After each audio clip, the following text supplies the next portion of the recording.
everyone, and welcome to this edition of Startup Central. I'm Avanne Dubash. This is a show that's dedicated to entrepreneurship, new age tech, as well as innovation and lots more.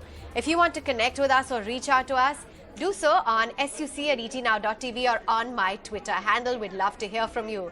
Lots lined up on the show as we talk about HealthifyMe's latest fundraise. We also get you some interesting voices on the sidelines of the Thai event and get you the latest on brokerage reports on PB FinTech as well as Paytm. That and lots more lined up. But first up, take a look at the top headlines.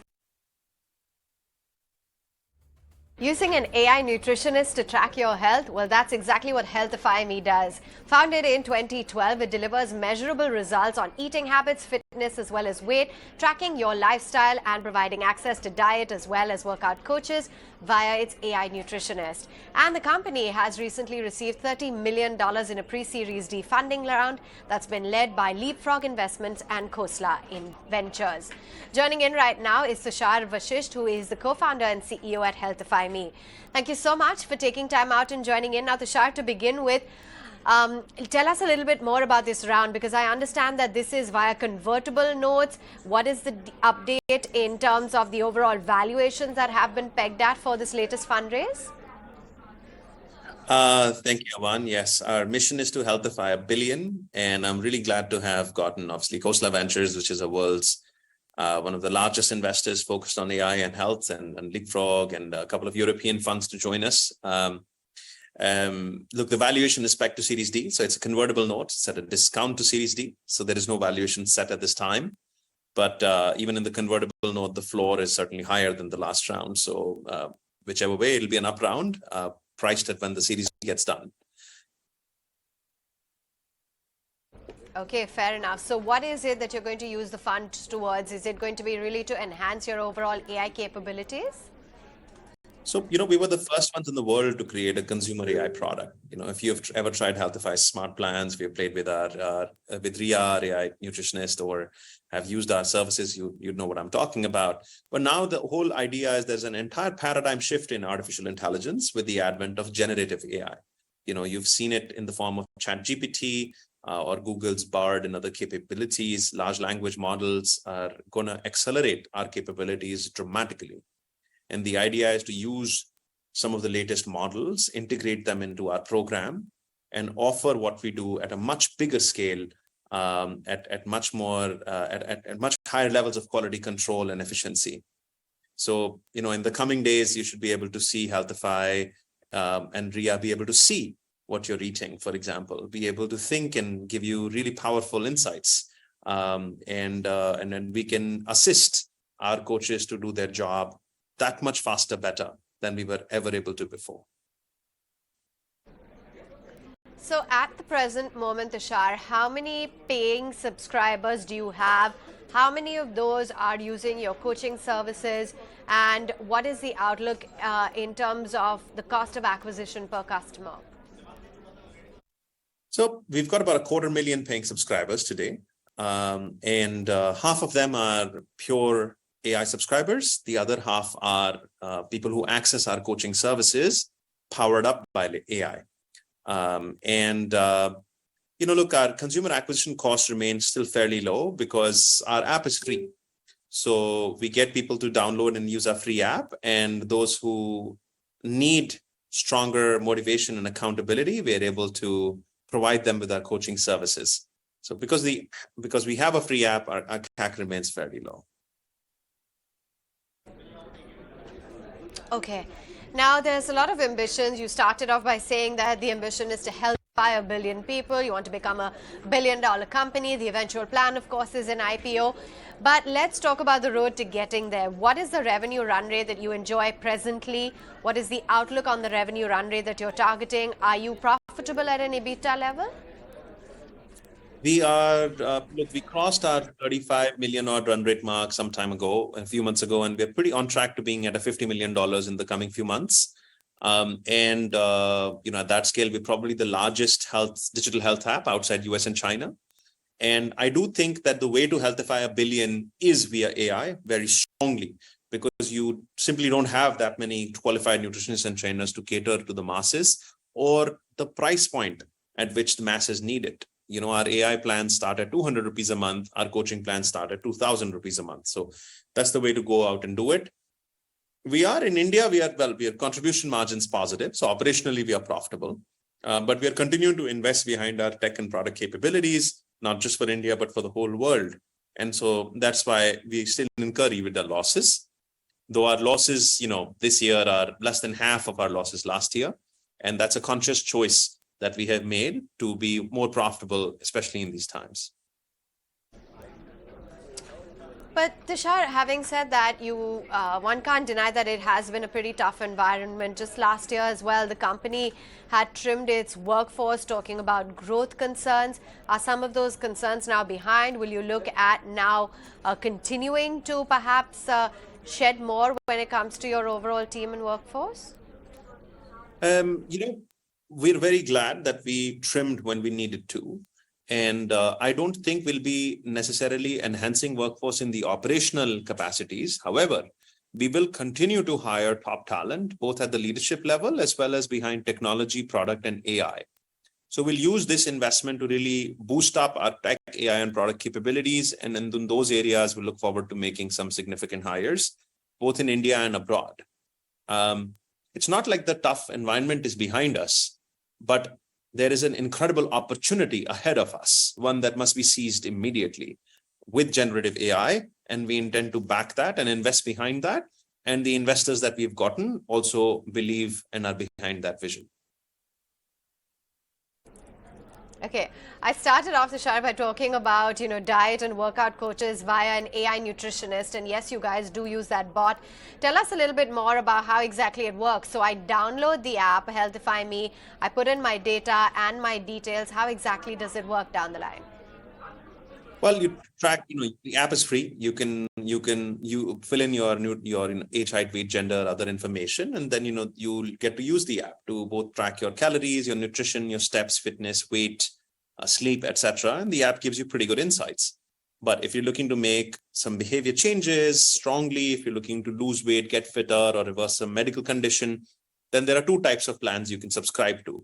You can take our AI-based smart plans where Ria, AI nutritionists, will engage with you, also create the right set of diet plans and fitness strategies to be able to, guide you towards your health and fitness outcomes. But if you'd like to interact with a human expert, with a qualified dietitian or a fitness trainer who can help enable the same, then you can pick up one of our coach plans where a real-world qualified nutritionist and trainer will do the same job and will also do calls with you, supported with Ria as an assistant at the back end. Okay. Now, the Indian health tech industry is fast growing and, it's crossing an annual recurring revenue of about $500 million. It aims to cross about $1,000 by $100 million, by next year. How are you looking to really ride this wave and capitalize on the kind of growth that we're seeing within the health tech space?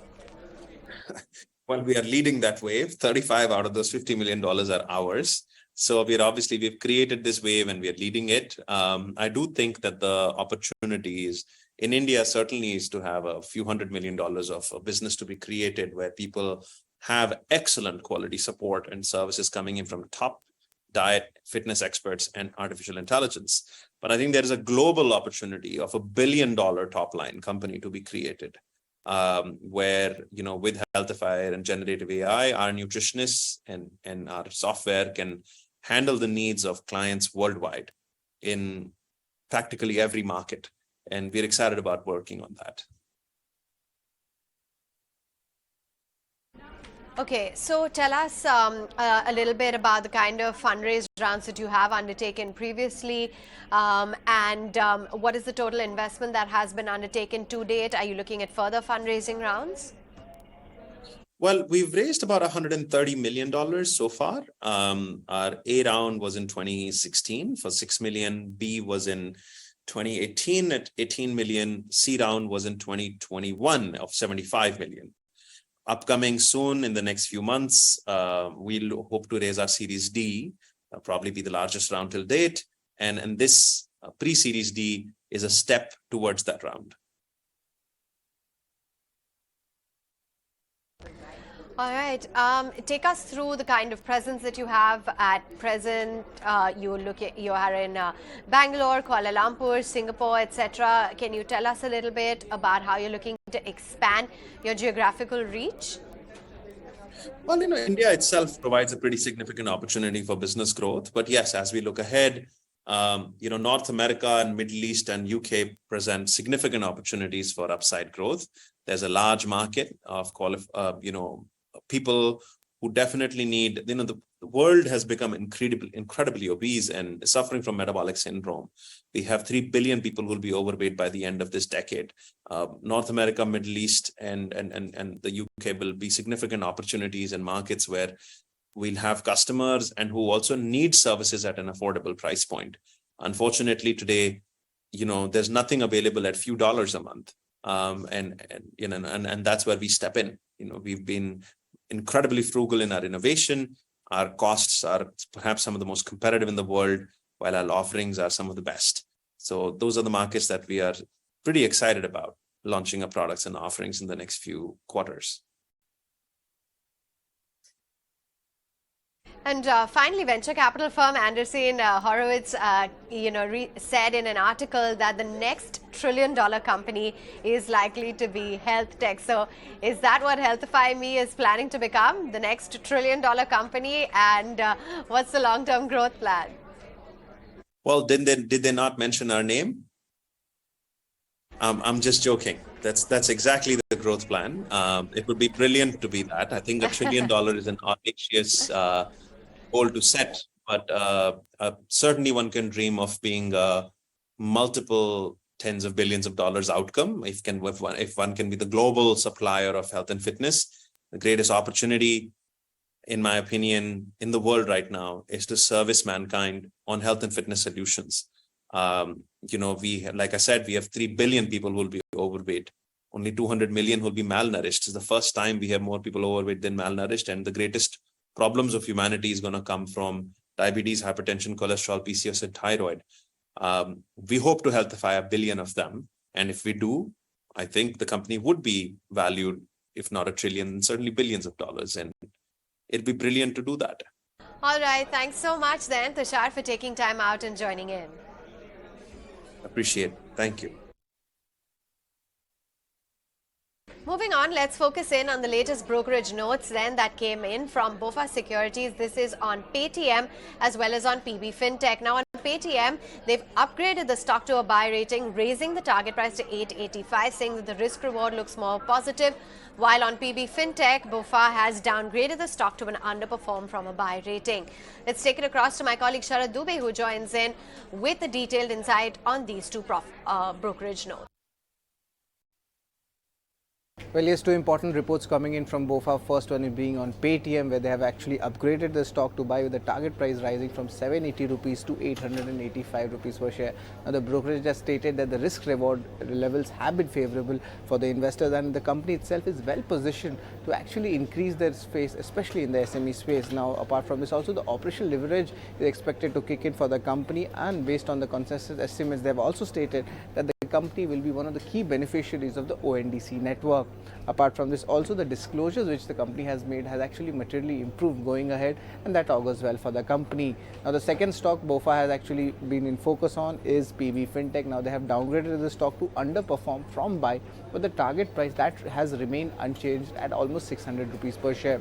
The stock itself on a year-to-date basis has gone up by 42%, and the theme of path to profitability has actually been largely priced in the stock. The growth rate is expected to slow down from almost 80% in FY23 to almost 30% going ahead. And also do remember that there is a cutback on the ad spend, which is expected to see a more downside risk coming to the growth of the stock. Well, moving on then, on the sidelines of the Tycon Mumbai 2023 event, the 16th edition, my colleagues Sharad Dubey and Vinny Motiwala caught up with some interesting voices on the sidelines.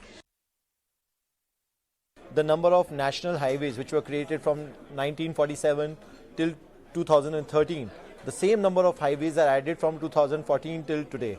So that speaks a lot about how this government is moving forward to create new infrastructure, to create new tourist destinations within the country. which is highly needed. For example, there are so many places, so many hidden gems in India which people are not aware of. I'll point you to one. There is one small village called as Javai in Rajasthan. Over there, villagers, about 300 villagers and 100 leopards, have learned to live peacefully with each other, where the leopards are on the mountains and the villagers are below, and hence it could be the next Kenya destination for India. And we at EaseMyTrip are trying our level best to promote these places in the country. And overall, there's so many new events, as you have rightly said. The G20 is coming because of this. 70,000 international delegates are supposed to come to India and then take back whatever they are learning from this country and propagate India as a tourist destination to the rest of the world. So looking forward to basically see India grow a lot of inbound tourism. One big trend which we are seeing post-pandemic is people have started really valuing their privacy. And because for the space which they had during the pandemic times by being at home, I believe that people, what we are seeing right now is almost double the percentages of bookings are happening for business class travel compared to what it was in the pre-pandemic times. The bookings for 5-star and 5-star again have more than doubled up post-pandemic. The bookings for villas, for apartments have increased dramatically post-pandemic. So all these tell people that people are ready to pay for their travel and people are looking forward to live in the moment, and there's no best way to spend your money to live in the moment is basically to spend money on travel. Well, Prashant, there is always a question which comes in. Now the question is that there are a lot of changes happening, especially regarding the TCS, especially on the foreign travel front, and of course there is some apprehensions over it, and of course there is a lot of discussion on the legal aspect of it. But do you think foreign travel has been hampered, or are you seeing any changes in the bookings which are there earlier? So this has happened very recently and we are yet to see a significant change. However, as you and the viewers are already aware of, these are tax collected in advance. Overall, on the yearly basis, it should not have any impact on your taxes and your income level. It's just that the money gets collected in the upfront way. However, even if that's the case, I believe that as a country, we need to promote our hidden gems like Javai or Dwaki as a river, which is cleanest river in one of the cleanest rivers in the world. So overall, I feel it's a positive move where a lot of money which is going abroad can be brought to use within India. The government is massively focused on digitizing across the length and breadth of the country, not just in healthcare but in lots of areas. So especially as we look at healthcare, I think with the National Digital Health Mission coming in, government is very keen that every Indian must have a digital health ID and that healthcare must be available across the length and breadth of India, right? Not just in urban areas but in small villages and small towns. And as we've seen with the introduction of UPI and Aadhaar and mobile, which has basically allowed everybody to get access to affordable financial services or affordable access to government services or affordable banking services. I think affordable healthcare is the big priority for government, and within that we are seeing that National Digital Health Mission, the Ayushman Bharat Digital Mission, all of these things are really going to play a very pivotal role. How are you seeing the demand coming in for you from that side? What are the trends that you're seeing coming in now? What is something that we should watch out for coming in from this space? So as a big example, right, on our platform today, more than 45% of demand actually comes beyond metros tier 1 and tier 2, right? So we have 100,000 plus mom and pop retail pharmacies that work with us, and through them we work with millions of patients. And today we are seeing that healthcare is such a important universal need that it's not just restricted to people in metros and urban areas, right? So we think that holistic healthcare is a right for every Indian, and on our platform we are very proud that now 45% plus of the demand comes from those areas, and with time we believe that more and more demand will come from tier 2, tier 3, rural, semi-urban parts of the country, where now technology will basically make healthcare accessible just like it is for you and me in metro and urban areas. What is it that makes a e-pharmacy business anti-fragile? That's the theme here today. So anti-fragile, how do you see it going? Because that means lasting for years, and obviously there is going to be growth because we're just at the beginning of digitalization. But what is it that will make you drive the growth going forward? So I think first and foremost, API Holdings, I would say, by our very business structure, is anti-fragile. We are not just a digital pharmacy, we are a digital healthcare platform that works with 100,000 plus retail pharmacies, 5,000 plus doctors and hospitals, and millions of consumers. We run the largest diagnostic lab in India by volume. right? So we believe that we are an all-encompassing, holistic healthcare platform, and therefore the business model itself is such that anything that you need, maybe you are a doctor or a patient or a retailer or a customer, we have that ability to be there for you.